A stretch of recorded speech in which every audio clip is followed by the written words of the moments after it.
I'm Kat and I play dead. Hubble, bubble, toil and trouble. And today I've bought my own cauldron.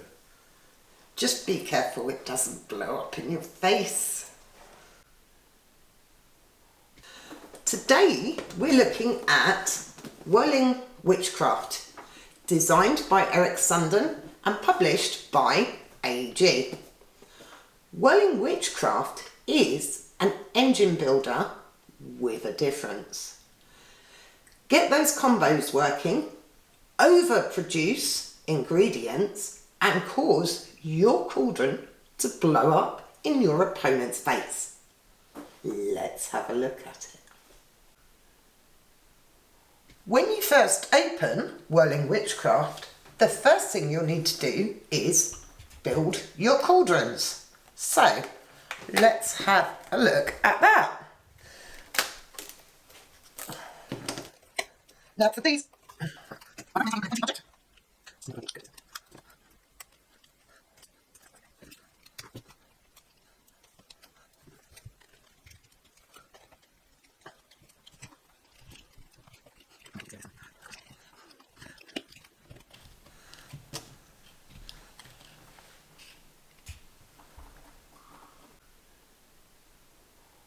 once you've done that 5 times, you're ready to play.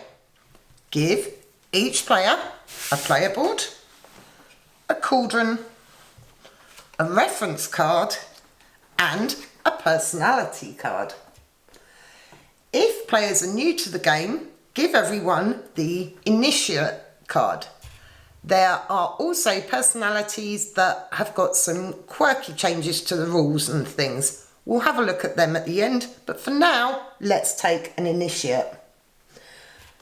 On the player board, we have all the different types of reagents available. So, green is toads, blue is spiders, red is mushrooms, white is mandrake, and black is heart of shadow. Turn your personality card over, and that will tell you what ingredients you're going to begin with on your workshop board. So we're going to pop 4 toads, 4 spiders, 4 mushrooms and 1 mandrake onto my board. With the advanced personalities, your starting resources are going to be different. With the initiate cards, everyone starts with the same items on their boards. So shuffle the recipe cards and deal 4 to each player. So let's take my 4, bottom there.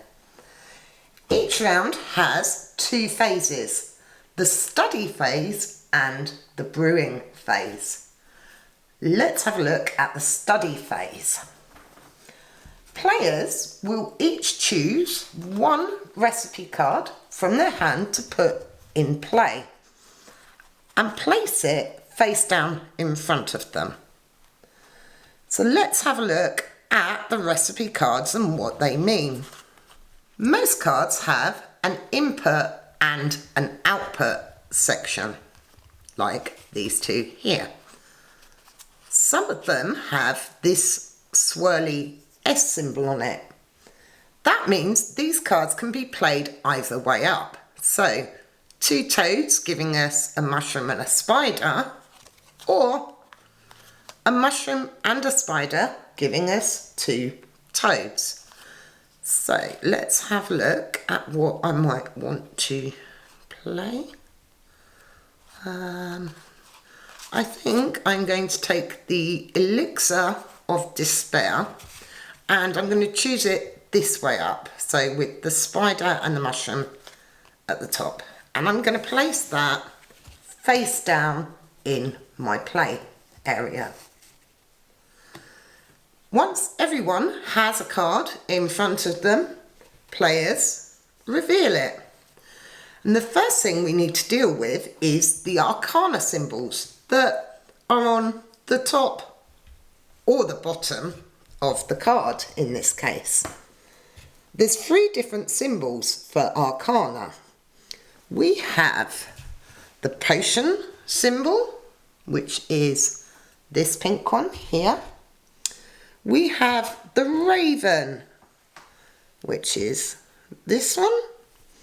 And we have the book symbol, which is here. Now, on the top of my card, I have a book and a raven. So I'm going to use these tokens and put them on the number 1 on my track here.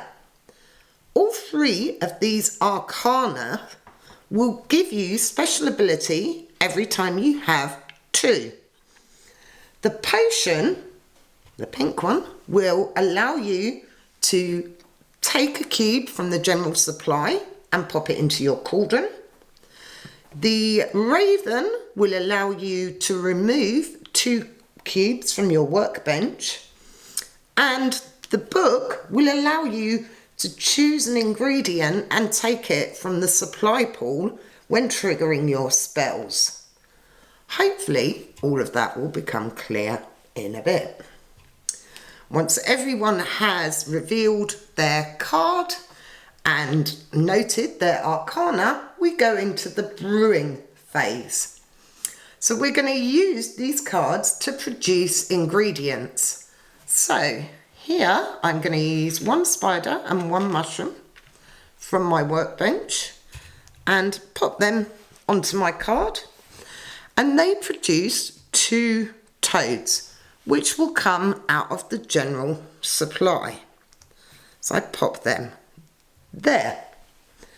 Now, if I actually had another card that, let's say, I also had the potion of speed down, I could actually use one of these toads here to trigger this card.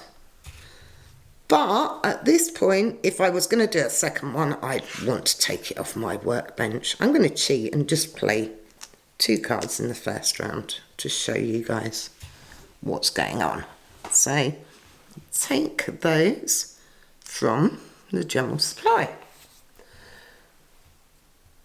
Once everyone has activated as many or as few of their spell cards as they want, any ingredients that have been produced are going to go into your cauldron. Ingredients you've used for the spells go back to the general supply.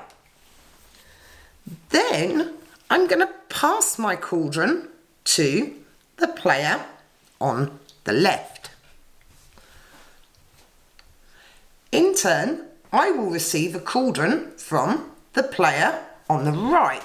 So let's say I receive this cauldron. I now have to put these resources onto my workbench, which is fine because I spent all that red, but then I'm getting quite a bit of white. But we're all good. Any resources that you don't have the space to fill will go onto the magic circle of the player who passed you the cauldron.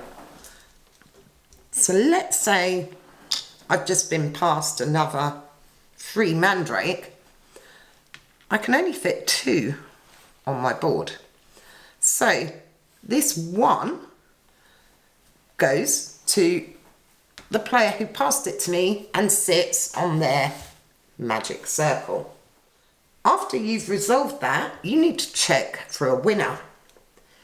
If any player has 5 or more ingredients on their magic circle, they win the game. If there's no winner, I'm going to take them off because that feels mean. There's no winner, you're going to pass your leftover spell cards to the player on the left, who then draws up. So you always have 4 cards in hand. So I would then be passed 3 cards from the player on my right and draw 1 to take me back up to 4 cards. And play will continue in this way. So let's have a look at what I've got. Now I was passing over quite a bit of green, so I quite like that. So I'm going to take this Summoning of Slime.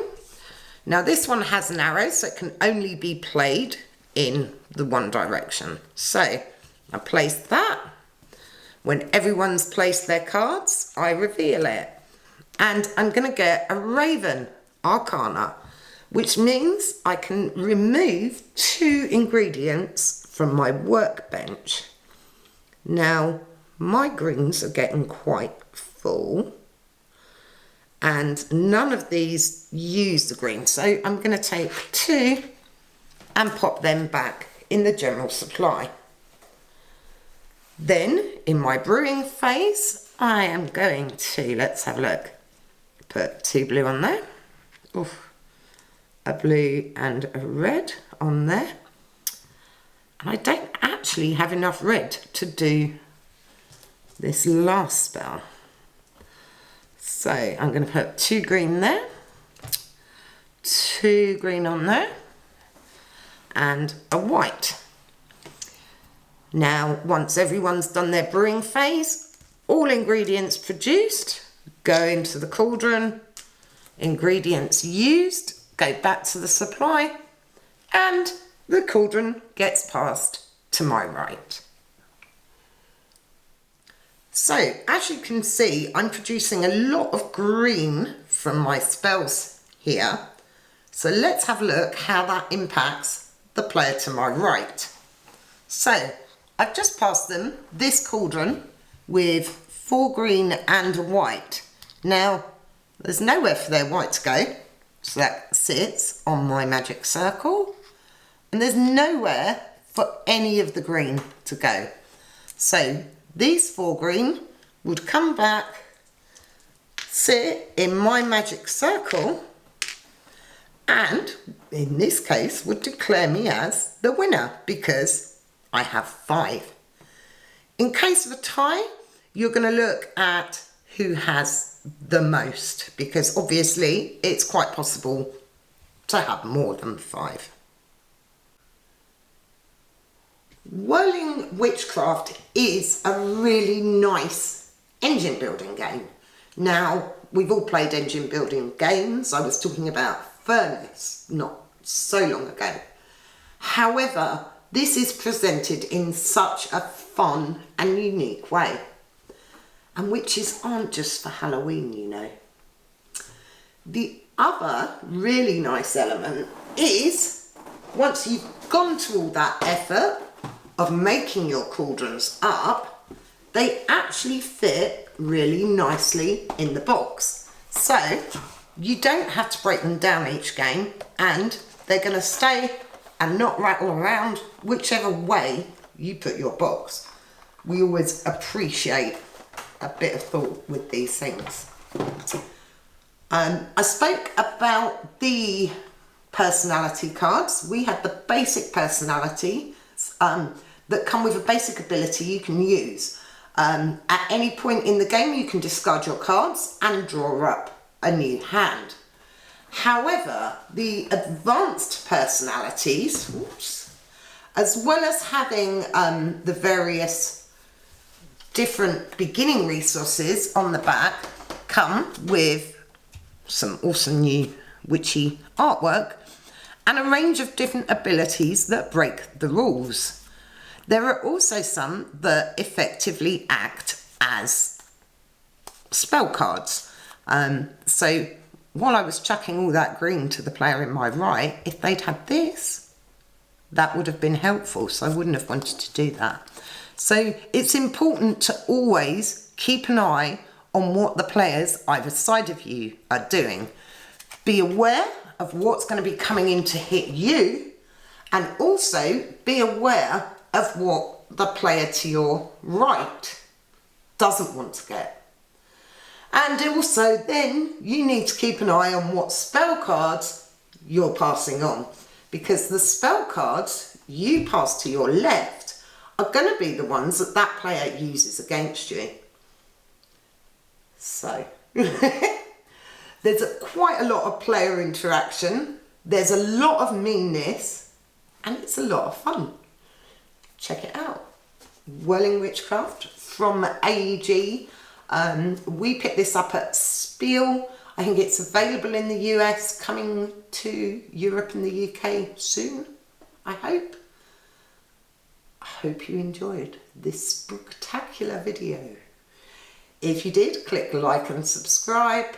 Come and say hello on Twitter, Facebook, Instagram at iPlayRed. Thanks for watching and Happy Halloween!